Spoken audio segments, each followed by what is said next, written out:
Hello, we're going to talk about a problem today that requires the knowledge of exponential decay. It's a story problem. And I don't know if you know, but when you buy a car, unlike a house, usually houses go up in value with time, cars go down each year, right? You're going to pay less for a used car than you would a brand new one. So the minute you take your car off the lot, you buy a brand new car, it starts to depreciate. Depreciate means to go down in value. Alright, somebody with quite a bit of money bought a 2013 Ferrari California with standard options, so the normal version, and it cost $203,700.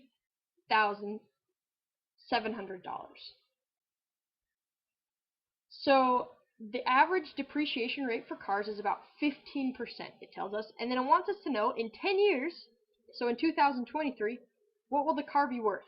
We know it's not going to be worth as much, but they want to know exactly what it will be worth if we go down 15% every year. So, we really could do this sort of the long way, or just by writing it out year by year to see what we get. So in 2013, the car is worth $203,700.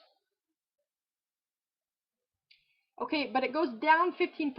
So what am I going to multiply this by to get the value for 2014?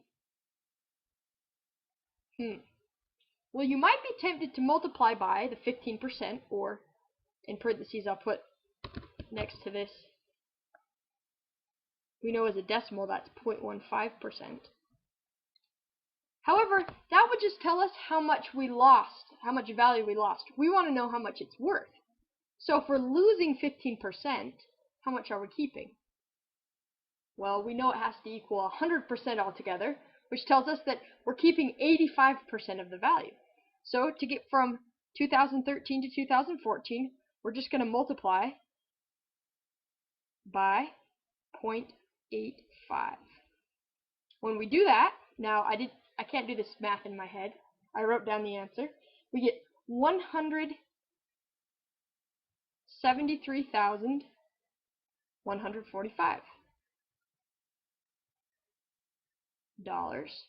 So we went down a significant amount. Now to get our value for 2015, we would just do the same thing, right? Each year it's going down 15%.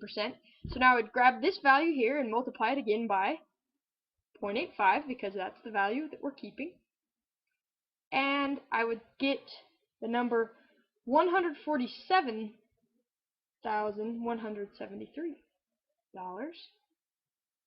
And then I could keep up that process, and I could go all the way to 2023 if I wanted to, hoping I don't make any mistakes with my algebra or my calculations. Find in 2016 it's going to be worth $125,097. But you may be able to tell by the way I'm talking about this problem that I think that's too long. That we're mathematicians and we know another way to do this problem. So you could keep going, and that's just fine if you wanted to, and you'd come up with the same number for the value of the car in 2023. Or you could use a formula that will make things quite a bit faster, as formulas often do. Okay, so I'm going to grab this stuff and delete it.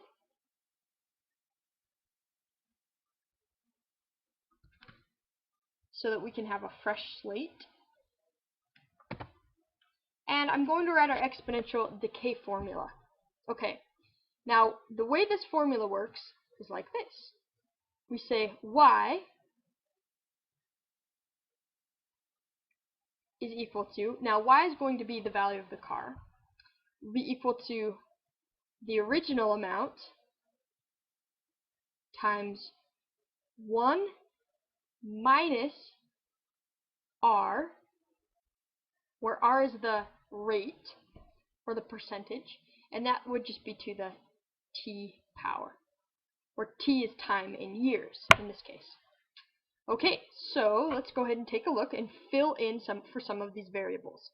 Well, we know a few things that A, or the original amount, is $203,700. So that means for A, I can take this piece and plug it into our formula. Okay, and we also know R, that's the rate. Now, remember, this is fine to use here as this decimal. We can go ahead and plug it in for R. We already changed it from a percentage to a decimal, which is good. And then the last thing is T, time. Do we know that? Well, it's asking about 2023. So do I put 2023 in for T? No, we want to put in how many years has passed since the time the car was bought. So instead of putting in that big number, 2023, we just know that from 2013 to 2023, 10 years passed. So that's the time frame we're talking about. So I would put 10 in for T. Okay, now let's go ahead and plug these things in and take a look. So I'm going to have Y is equal to 203,700 times 1 minus our rate, which is 0.15. And then that's all raised to the T power, which is 10.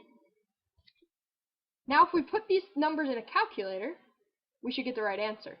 I'll do the subtraction here and rewrite this as in black, meaning we're ready for the calculator.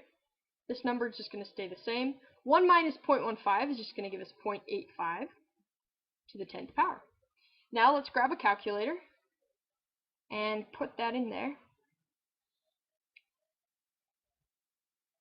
So here we have 203,700, and we're going to times that by 0.85